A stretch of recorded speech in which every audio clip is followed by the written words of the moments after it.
Lifestyle and nuance.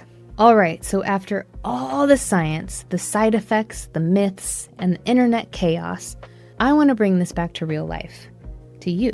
Because none of this matters if it doesn't actually help you live in your body with a little more ease. Here's the part that doesn't get said enough. GLP-1s can support your biology, but they can't do the inner work for you. They can turn the volume down on cravings. They can smooth out blood sugar swings, and they can give your system a chance to breathe again. But they can't heal your relationship with food, rewrite years of shame, or rebuild trust with your body on their own. That part still belongs to you. Think of these meds as opening a door, but not dragging you through it.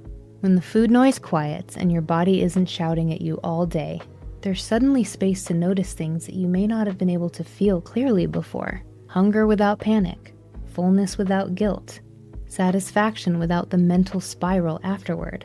That space is the opportunity. And rebuilding doesn't mean doing everything perfectly.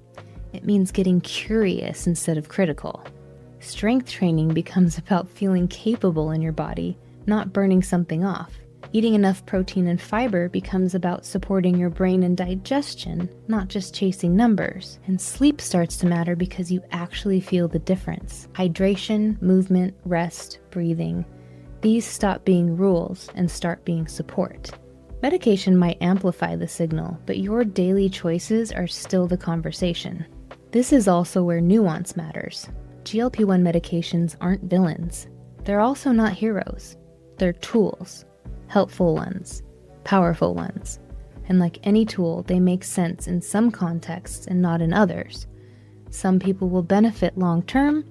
Some will use them for a season. Some won't need or tolerate them at all. None of those paths say anything about effort, worth, or discipline. And no, they're not for everyone. That's not a failure. That's just reality. Bodies are different. Needs are different. The only way to know what makes sense for you is to have a thoughtful conversation with a healthcare provider who actually understands this space.